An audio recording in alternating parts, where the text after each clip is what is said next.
우리를 성실하게 인도해 주시는 살아계신 하나님 감사합니다.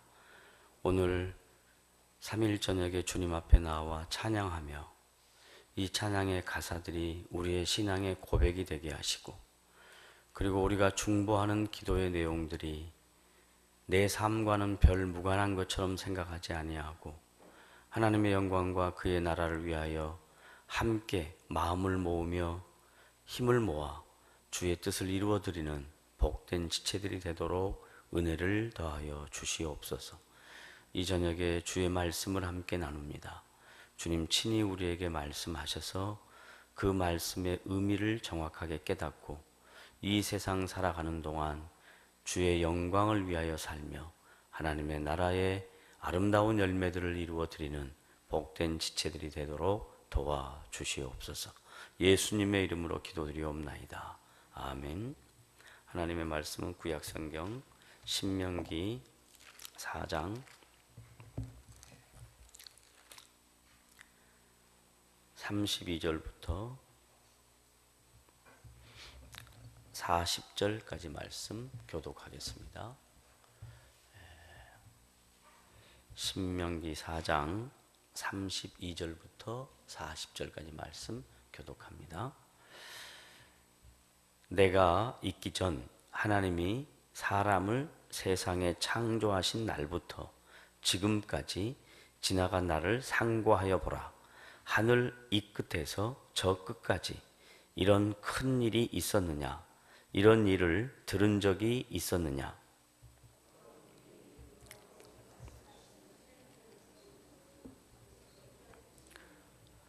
어떤 신이 와서 시험과 이적과 기사와 전쟁과 강한 손과 편팔과 크게 두려운 일로 한 민족을 다른 민족에게서 인도하여 낸 일이 있느냐? 이는 다 너희의 하나님 여호와께서 애굽에서 너희를 위하여 너희 목전에서 행하신 일이라.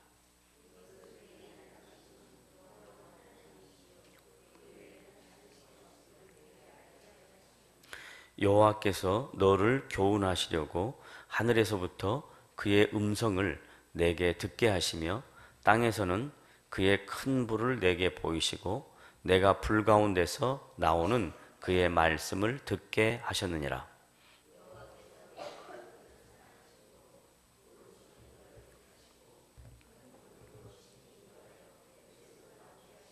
너보다 강대한 여러 민족을 내 앞에서 쫓아내고 너를 그들의 땅으로 인도하여 들여서 그것을 내게 기업으로 주려 하심이 오늘과 같으니라.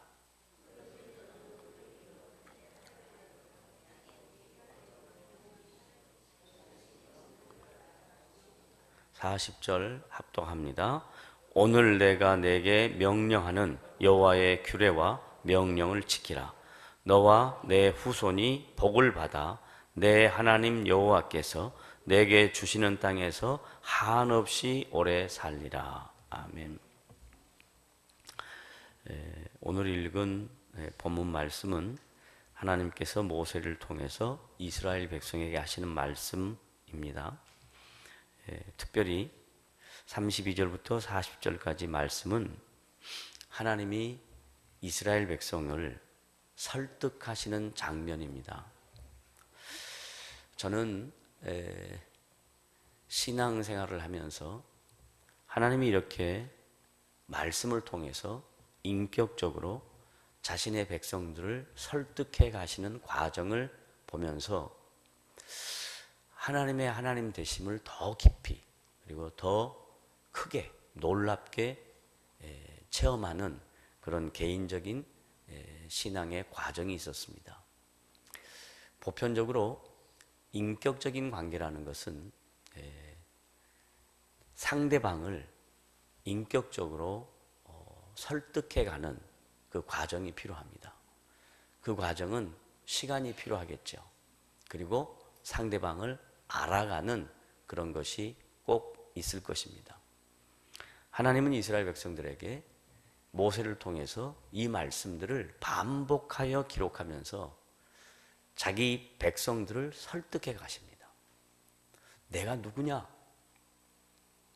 그걸 뒤집어서 얘기하면 하나님의 언약 백성인 이스라엘 백성이 하나님의 하나님 되심에 대하여 자꾸 잊어버리는 겁니다. 그리고 성경 말씀의 의미와 뜻을 제대로 못 깨닫고 자기 생각대로 자기의 삶을 살아가는 그런 연약한 모습들을 하나님께서 보시고 모세를 통해서 그 자기 백성에게, 언약 백성들에게, 그 이스라엘 백성들에게 반복해서 설득하십니다. 내가 누구냐? 그러면 하나님 자신이 자기를 소개할 때 나는 창조주다 라고 이야기합니다. 오늘 본문에 보면 32절에 너희들이 있기 전 하나님이 사람을 세상에 창조하신 날부터 지금까지, 그러니까 하나님이 창조하실 때 그분의 계획과 목적은 너희들과 관계없이 하나님이 창조하셨던 그 계획과 목적은 계속해서 역사 속에서 이루어진다. 그런데 너희들을 도구로, 너희들을 통해서 하나님 자신의 목적과 계획을 이루려고 하신다.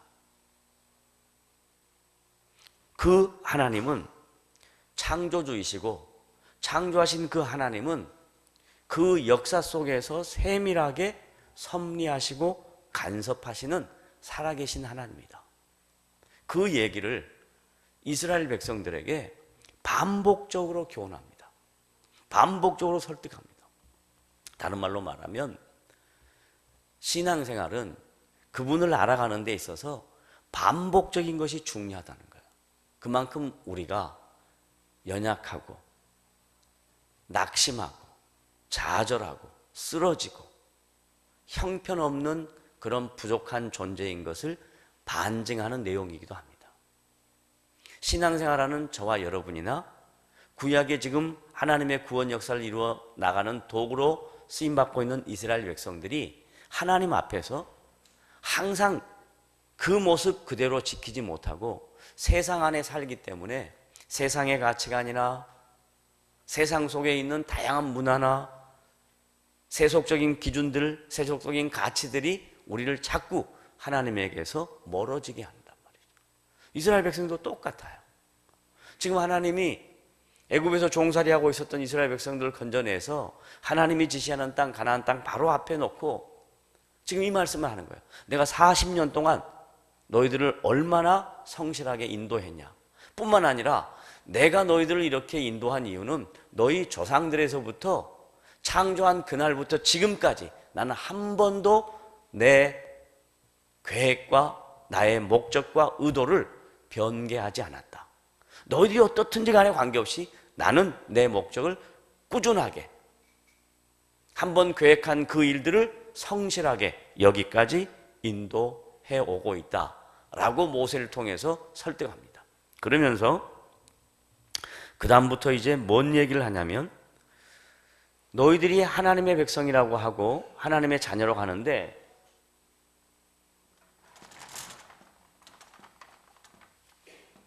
하나님의 자녀들이 있고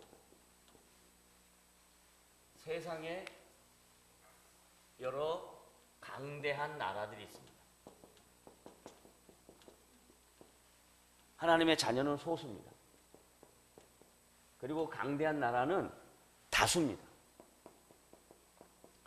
세상의 논리로 하면 소수는 다수에 의해서 지배를 받습니다. 그런데 이런 세상 논리가 아니라 너희들이 소수여도 비록 가진 것이 없어도 내가 너희들을 어떻게 이 강대한 나라들 가운데서 인도했는가를 생각해봐라. 그걸 34절에 이렇게 얘기합니다. 다 같이 읽어봅시다. 시작.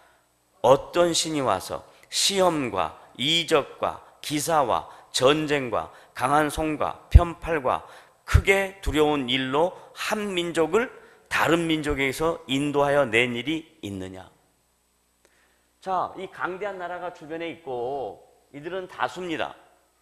그런데 소수고 하나님의 자녀들은 아무것도 없습니다. 그런데 하나님께서 이 강대한 나라들도 다 신이 있는데, 다양한 신이 있습니다. 다양한 신이 있는데 이 신들 속에서 하나님은 당신의 자녀들을 어떻게 인도해냈는가를 너희들이 알지 않느냐. 강대한 나라 애굽에서 너희들을 건져낼 때 어떤 신이 와서 그런 일을 한 적이 있느냐. 역사 속에 우리가 살아가는 삶의 현장에서 하나님은 하나님의 백성들의 인생을 어떻게 지켜오고 계시냐. 지금도 하나님은 이적과 기사로 놀라운 방법으로 우리를 여기까지 인도해 오고 있다. 이걸 전제로 그들을 설득합니다. 그런 하나님이 어디 있냐? 그런 신 어디 있느냐? 라고 얘기합니다. 그러면서 34절 그 다음 읽어봅니다. 그 이유를 설명합니다. 이는 다 같이 시작. 이는 다 너희 하나님 여호와께서 애굽에서 누구를 위하여? 너희를 위하여. 너희 하나님의 자녀를 위하여. 하나님의 자녀를 위하여 강대한 나라들을 하나님께서 징계하시고 10가지 재앙을 일으키시고 놀라운 이적을 일으키시고 기사를 일으키시고, 그러니까 이 세상은 뭐냐면 하나님의 자녀를 위하여 있는 도구예요. 그런데 신앙생활하는 성도들은 세상이 하나님의 자녀보다 더 크게 보이고 세상이 우리를 지배한다고 생각하는 거예요. 근데 성경은 우리에게 뭘 가르치냐면 하나님이 너희들에게 이적과 기적과 놀라운 일을 행하신 것은 너희를 위하여 하는 거다. 그러니까 이 세상은 나를 위하여 있는 겁니다. 다 따라합시다. 세상은 누구를 위하여 있다고요? 나를 위하여. 그러니까 세상이 들어온 것이 아니에요. 근데 여러분이 실제적으로 세상에 나가서 살면서 다양한 세상의 논리와 가치와 기준 속에서 세상이 크게 보이는 거예요. 그리고 하나님은 아무것도 아닌 것 같아요. 근데 성경은 뭐라고 이야기하냐면 너희를 위하여 세상에 어떤 신이 그런 일을 행한 사람이 있느냐? 그런 신이 있느냐? 내가 너희의 여호와다. 너희와 함께하는 자다. 싸우는 자다. 전능하신 하나님이다. 라고 얘기합니다. 세상은 나를 위하여 있는 겁니다. 자, 그 다음 이는 다 너희 하나님 여호와께서 애굽에서 너희를 위하여 너희 목전에서 행하신 일이라. 봐라, 이게 설화가 아니고 신화가 아니고 어떤 누가 만들어낸 그런 얘기들이 아니라 실제적인 현실 아니었냐? 봤지 않았느냐? 라고 권면합니다. 그리고 설득합니다. 그 다음 35절부터 37절까지 함께 읽어봅니다. 다 같이 시작. 이것을 내게 나타내시면, 그 이유죠. 왜 하나님이 이렇게 하셨나? 너희를 위하여 왜 이 세상의 강대한 나라들에게 하나님의 놀라운 일을 행하셨느냐? 그 이유 1번 다 같이 여호와는 하나님이시요. 뭐라고요? 1번 여호와는 누구시다? 하나님이시다. 여기서 여호와는 하나님이시다 이 말씀 안에 가장 중요한 게 뭐냐면 전능하신 분이다. 전능하신 분이다. 전능하신 하나님이 너희와 함께한다. 마찬가지로 지금도 우리가 신앙생활하면서 그 전능하신 하나님이 과거에 3,500년 전에 이스라엘 백성과 모세와 함께 하셨던 그 하나님이 지금 오늘도 우리에게 전능하신 하나님이신 것을 믿어야 되는 거예요. 근데 우리는 그걸 잘 못 믿어요. 전능하신 하나님은 과거에 이스라엘 백성에게 일으키셨던 그런 일들만 있는 걸로 생각하는 거예요. 그렇지 않아요. 전능하신 하나님은 오늘도 내 인생 속에 놀라운 일을 행하셔요. 그건 이제 체험해 본 사람만 압니다. 저는 저의 개인적인 신앙의 여정 속에 인격적으로 주님을 만나고 난 다음에 제가 이해하지 못한 수도 없이 많은 기적과 이적들을 체험을 했습니다. 지금도 역시 그런 삶의 연속이고요. 그러면 하나님은 왜 그러시느냐? 저에게 자꾸 이걸 요구하는 거예요. 야, 세상의 논리와 세상의 가치와 기준에 빠지지 말고 그 살아계신 하나님을 신뢰해라. 그걸 저에게 요구하는 거예요. 저는 그걸 의지해요. 살아계신 하나님을 신뢰합니다. 다 따라합시다. 살아계신 하나님을 어떻게 하자? 신뢰하자. 전능하신 하나님을 신뢰하자. 제발 남들이 뭐라고 하는 얘기 듣지 말고 전능하신 하나님, 나와 인격적인 관계를 맺으신 하나님, 오늘도 나를 통치하시길 기뻐하신 하나님, 오늘의 내 삶 속에 일하시길 기뻐하신 하나님, 그 하나님을 의지하자 이 말이에요. 이게 첫 번째입니다. 그 다음에 두 번째 36절 시작. 여호와께서 너를 교훈하시려고. 뭐 하려고요? 두 번째는 하나님의 교훈입니다. 하나님의 교훈. 왜 하나님의 교훈을 우리를 불러내시는 일로 하시느냐? 하나님이 성령을 통해서 우리를 예수 믿게 하시고, 그리고 난 다음에 하나님은 전혀 우리와 관계를 끊으시고 그저 우리가 하나님에게만 찾아가는 그런 신앙의 틀로 기독교를 가르치지 않았습니다. 성경은 그렇게 말하지 않습니다. 하나님이 우리를 구원하시고 성령은 우리를 한 번도 떠나지 아니하시고, 그 성령은 하나님의 자기 계시인 성경 말씀을 통해서 우리에게 하나님의 하나님 되심과 하나님이 말씀하신 그 말씀들을 어떤 상황 속에서든지 그걸 말씀으로 받고, 그 하나님의 말씀을 신뢰하고 그 하나님을 의지하고 순종하고 살아가면 우리에게 교훈하는 방법은 다른 거 없어요. 말씀으로 교훈하세요. 말씀으로. 근데 이 말씀에 대하여 신빙성이 안 생기는 거예요. 이 말씀은 기록되어 있는 말씀인 것 같고, 이 기록되어 있는 말씀과 내 삶은 떨어져 있는 것처럼 생각되는 거예요. 그러지 않고 이 말씀은 우리의 삶과 밀접하게 관계되어 있습니다. 시간이 지나도, 공간이 달라도, 아프리카에 살아도, 미국에 살아도, 한국에 살아도, 중국에 살아도 아무 관계 없습니다. 그 하나님은 시간과 공간을 지배하시는 하나님이기 때문에 그 어떤 공간에서든지 어떤 시간대에 살든지 그 하나님은 우리의 삶과 밀접하게 관계되어 있는 거예요. 그래서 우리가 연약하고 넘어지고 쓰러질 때 하나님은 날마다 우리를 교훈하려고 하시는 거예요. 너희를 교훈하기 위해서 그렇다. 자, 여호와께서 너를 교훈하시려고 하늘에서부터 그의 음성을 내게 듣게 하시며 땅에서는 큰 불을 내게 보이시고, 하나님의 임재입니다. 내가 불 가운데서 나오는 그 말씀을 듣게 하셨느니라. 말씀이 교훈의 목적이에요. 말씀이 교훈의 도구예요. 그 다음 37절 세 번째, 다 같이 시작. 여호와께서 내 조상들을 뭐? 사랑하시다. 하나님의 뭐예요? 이제는 사랑.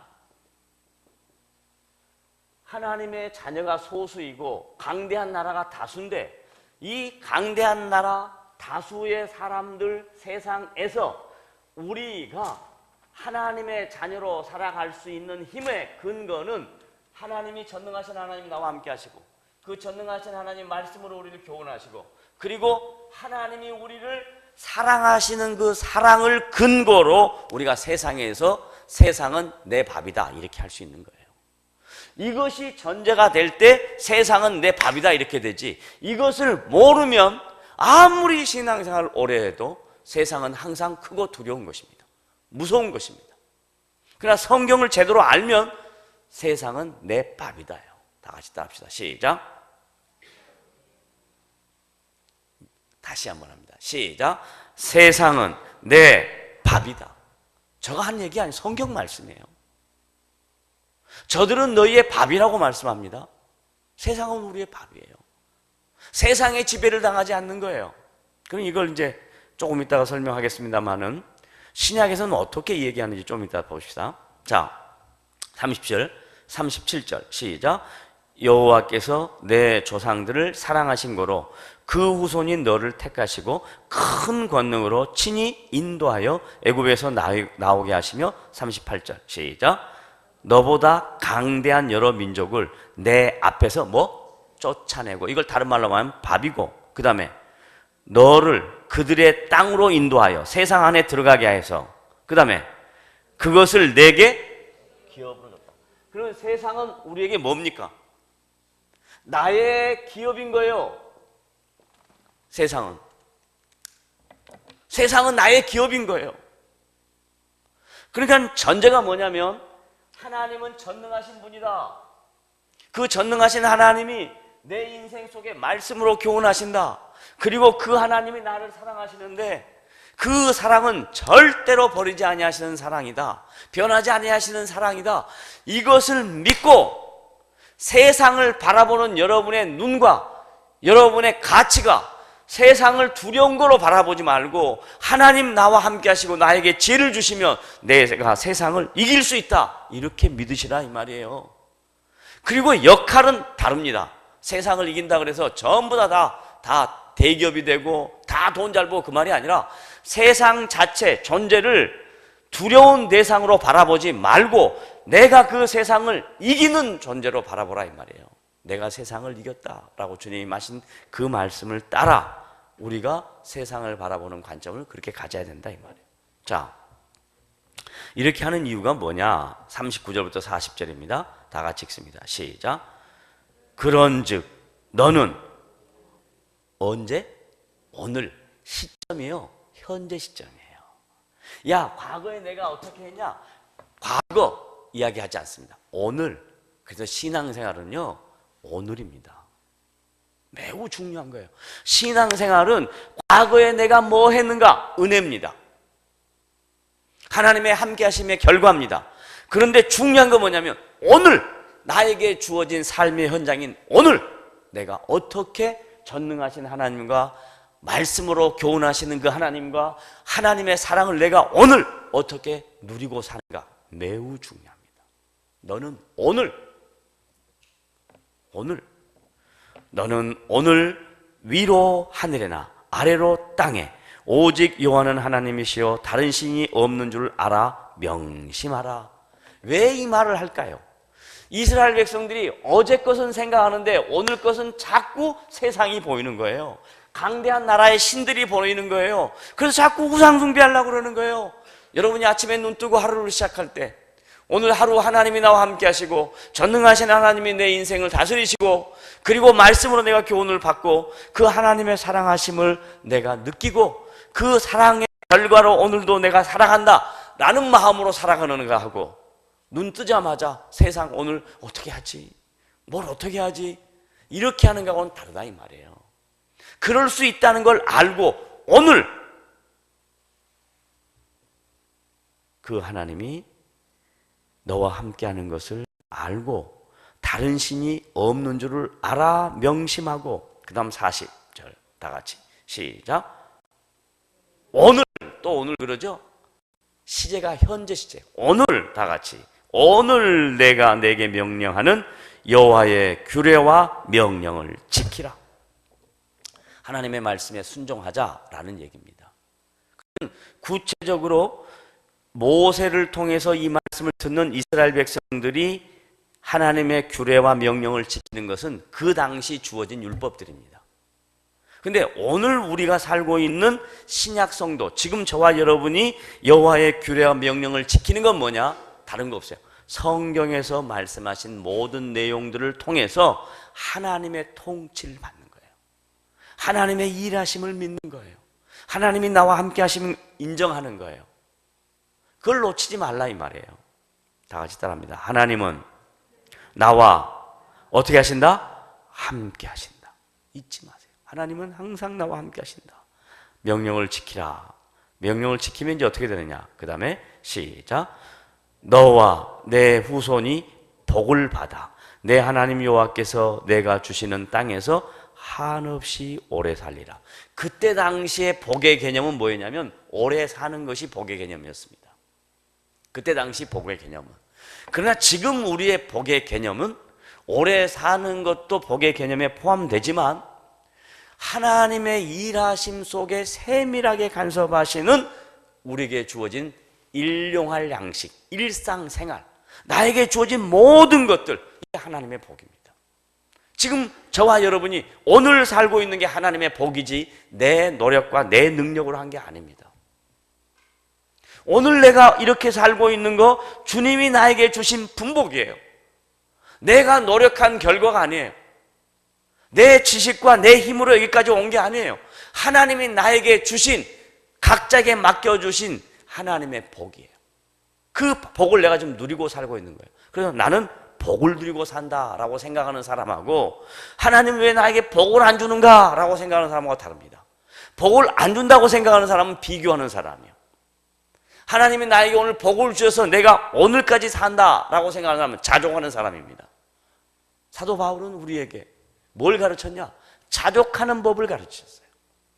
오늘 내가 살고 있는 것 이것 자체가 복이다. 그게 자족의 삶이에요. 그런데 남 보는 거예요. 항상 저 집은 뭐가 잘 됐고 저 집에는 뭐가 있고 저 집은 날마다 잘 되는데 왜 나는 안 되는가? 이것은 비교하는, 하나님이 가장 싫어하는 겁니다. 자족하는 삶. 하나님이 내게 복 주셔서 내가 오늘 산다. 그게 모세가 이스라엘 백성에게 가르친 너희들이 한없이 오래 살 것이다 라는 복의 개념이 지금 우리의 복의 개념은 자족하는 복입니다. 지금 현재 이 상태를 만족하십시오. 지금 나에게 주신 모든 것 만족하십시오.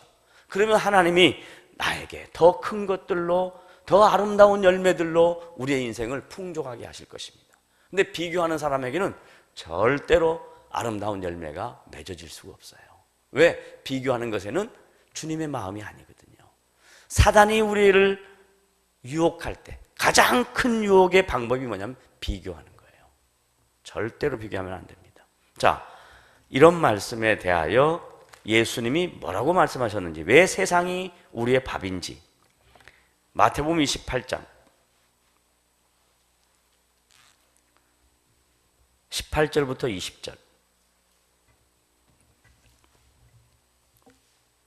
예수님이 승천하시면서 제자들에게 마지막 위임하신 명령입니다. 제자들에게 예수님이 승천하시면서 마지막 위임하신 명령입니다. 위임한 겁니다. 위임한 거. 자, 18절 다 같이 읽어봅니다. 시작. 예수께서 나와 말씀하여 이르시되 하늘과 땅의 모든 권세를 내게 주셨다. 자, 봐보세요. 이 말씀을 대부분 어떨 때 사용하냐면 선교사를 파송할 때 사용하는 말씀입니다. 그런데 이 말씀은 선교사에게만 준 말씀이 아니에요. 예수 믿는 모든 사람에게 준 말씀이에요. 보세요. 하늘과 땅의 모든 권세를 누구에게 줬다 그래? 내게라고 할 때 그 지시 대명사로 받는 인칭들이 누구였냐면 그때 당시에는 예수님의 제자예요. 그런데 이 말씀을 읽는 모든 사람인 거예요. 하나님은 나에게 하늘과 땅의 모든 권세를 예수 그리스도를 통해서 예수 믿는 모든 사람에게 주셨답니다. 근데 이것이 선교사들만 받은 걸로 생각하는 거예요. 그러지 않습니다. 저와 여러분에게 하나님이 하늘과 땅의 모든 권세를 예수 그리스도께 주시고 그 예수를 믿는 모든 사람에게 주셨어요. 그래서 19절 다 같이 시작. 그러므로 너희는 어디를 가요? 세상에 가서 모든 민족으로 제자를 삼는데, 제자 삼는 것이 꼭 선교사들만 제자 삼는 거 아니에요. 제가 보니까 요즘은 평신도 선교사들도 얼마나 훌륭한 사람들이 많이 있는지 모르겠어요. 제가 알고 있는 선교사님, 실버 선교사님 73세 되신 부부, 노부부라고 표현하지 않겠습니다. 지금도 역동적으로 일하시니까 부부가 평신도입니다. 근데 이분들을 제가 만난 것은 아들을 통해서 만났습니다. 그 아들이 바나바 선교에 소속된 김동학 선교사입니다. 그 부모님들이 어느 날 저를 좀 보자 그래서 만나러 갔습니다. 강화도에 갔더니, 목사님, 제가 이제 인생 살면서 하나님이 저에게 주신 귀한 산업이 있는데, 그 산업이 뭐냐면 우리나라에서 버섯 종균 배양을 해가지고 버섯을 제일 빨리 재배했던 분입니다. 버섯 박사입니다. 자기가 우리 조선족들의 삶을 이렇게 가만 보니까 너무 안타깝다. 그래서 우리 조선족들이 살고 있는 지역에 가서 버섯 종균 배양하는 걸 가르쳐줘 가지고 저 사람들에게 버섯을 생산하게 해서 자립할 수 있도록 도와야 되겠다. 그래서 자기가 중국을 가겠다는 거예요. 제가 말렸습니다. 처음에 이제 연세도 있고 하는데 이제 한국에서 말년 잘 보내시고 아드님이 나가서 사역하시니까 아드님 사역으로 만족하십시오. 끝까지 가겠다는 거예요. 그래서 그분을 보냈습니다. 그런데 자기 사제 다 들여서 자기가 갖고 있는 그 선진 기술로 만든 기계들 다 분해해서 그걸 배로 실어서 그 배 화물 선적한 선적료 다 지불하고 세관 다 지불하고 그리고 가서 그거 다 설치해가지고 지금 가신 이제 4년 조금 넘었는데 버섯 종군 배양이 돼가지고 그 지역 주민들을 완전히 정말 주님의 사랑으로 그들에게 새로운 삶의 활로를 개척해주고 그렇게 의미 있는 인생을 살아가는 모습을 제가 옆에서 이렇게 봤습니다. 그분 마음속에 어떻게 이런 마음을 가졌을까? 아마 마태복음 28장 18절 하나님께서 하늘과 땅의 모든 권세를 내가 내게 줬다. 예수 그리스도가 그걸 받았거든요. 받으신 그 예수 그리스도께서 제자들에게 말씀하거든요. 그 제자들이 이 말씀을 기록하면서 우리가 그걸 읽고 있거든요. 읽는 우리들에게 하나님은 하늘과 땅의 모든 권세를 내가 줬다라고 이야기합니다. 이건 잘하면 받고 못하면 못 받는 그거 아닙니다. 모든 믿는 자에게 주신 것입니다. 그걸 못 깨달으면 할 수 없는 겁니다.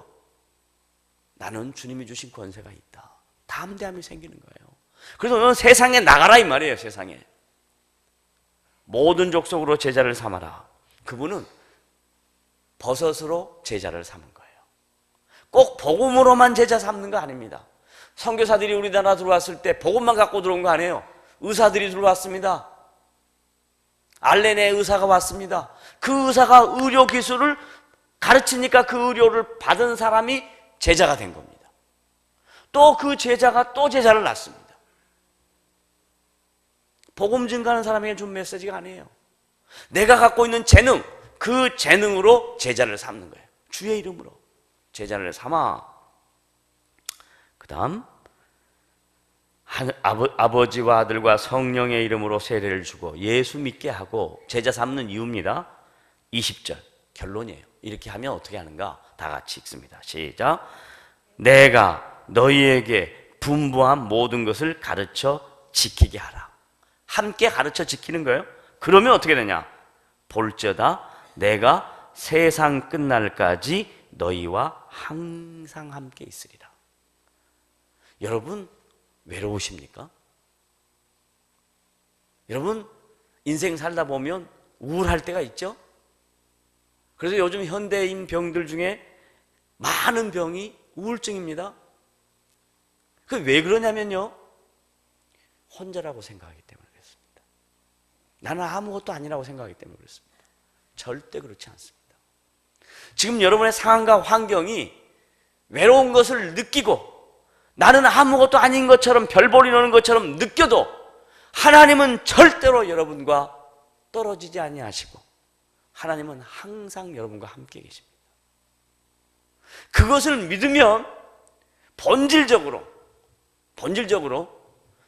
이 우울하고 나에게 병이 오는 것과 같은 이런 것들을 물리칠 수 있는 유일한 방법은 의사를 통해서 바른 진단, 그 진단을 통해서 바른 약, 이것도 중요하지만 가장 중요한 것은 하나님이 나와 함께 하신다는 것을 철저하고 믿고 그 하나님이 나와 동행하는데 내가 뭐가 두려우랴, 내가 뭐가 무서우랴, 이런 믿음의 고백이 생기면 그 다음부터 예수 그리스도 이름으로 새 힘이 난다는 것을 믿으시기를 바랍니다.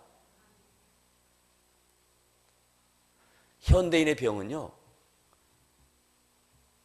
키에르케고르라는 철학자는 고독이라고 그랬어요. 그게 서구 문명의 기독교 문명이었습니다. 기독교가 그 시대 정신을 지배합니다. 그런데도 불구하고 기독교가 그 시대 정신을 지배해도 그 기독교를 가치관을 갖고 사는 사람들이 하나님을 제대로 모르면 고독에서 죽음에 이르는 병으로 다 빠지는 겁니다. 대한민국은 25%가 기독교인이라고 자랑한 때가 언제였습니까? 4명 중에 1명이 그리스도인입니다. 그런데 얼마나 아이러니하냐면 그 많은 그리스도인들이 이 세상에 어떤 영향력을 끼치냔 말이에요.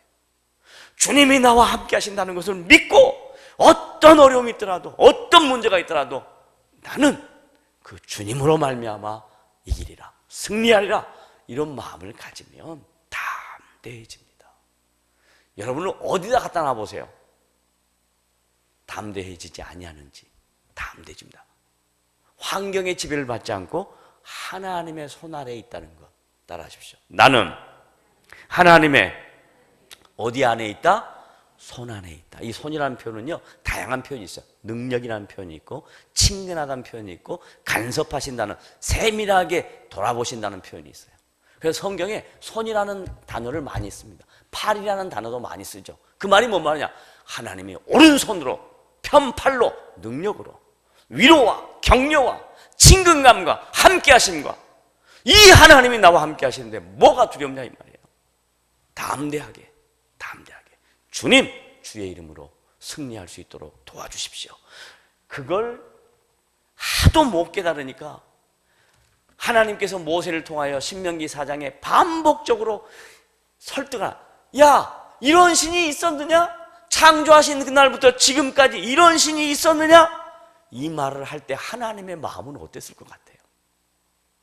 그것을 깨달은 제가 여러분에게 말씀을 증거할 때 목회자 한 개인의 마음이 어떠냐면요, 주님 제발 이 말씀을 있는 그대로 받아들여서 하나님의 말씀이 그의 심령을 움직여서 그의 연약한 심령이 강한 능력의 사람으로 세워지기를 원합니다. 주님, 이런 마음으로 증거하는 거예요.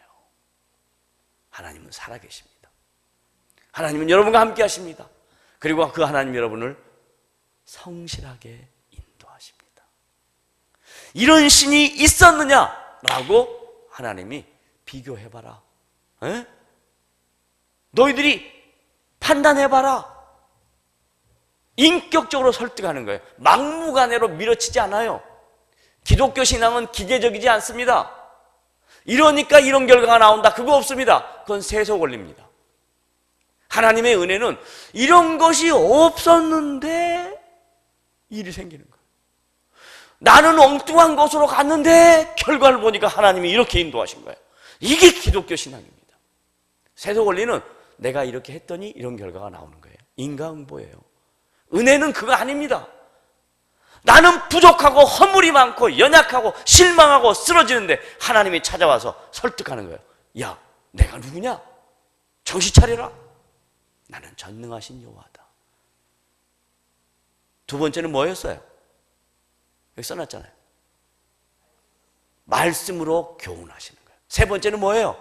내가 너를 사랑한다. 사랑한다는 것만 알아도 감정이 벅차오르고 의지가 충천해지지 않습니까? 나는 하나님의 사랑을 받는 사람이다. 에?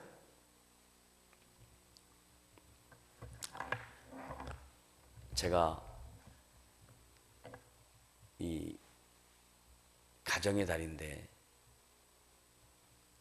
여러분이 아시다시피 애들이 다 나가서 공부하고, 그리고 큰 녀석이 아팠기 때문에 집을 혼자 얻어서 있는 것을 적응시켜 주기 위해서 집사람이 가서 하고, 그러니까 혼자 있는 거예요. 여러분 생각이 그런 생각이 들 거예요.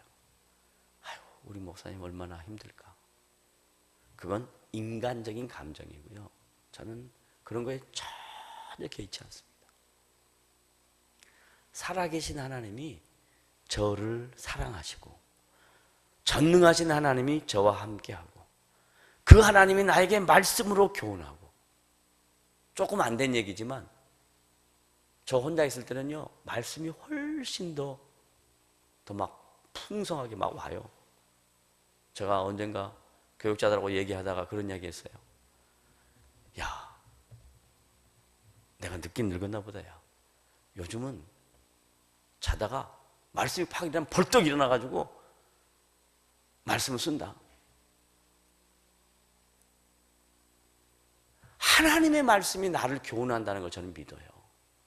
여러분의 인생도 하나님의 말씀이 나를 교훈하게 만드십시오. 그러면 여러분의 마음속에 든든함이 생깁니다. 그 하나님을 만나십시오. 그 하나님을 신뢰하십시오. 그 하나님을 의지하십시오. 그러면 하나님이 여러분의 인생을 바꾸십니다. 믿으십시오. 그 하나님은 지금도 살아계신 분입니다. 기도하겠습니다.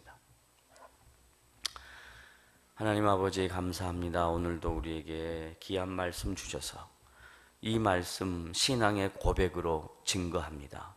주께서 사랑하는 모든 성도들의 심령에 이 살아계신 하나님, 전능하신 하나님, 말씀으로 교훈하신 하나님, 우리를 사랑하셔서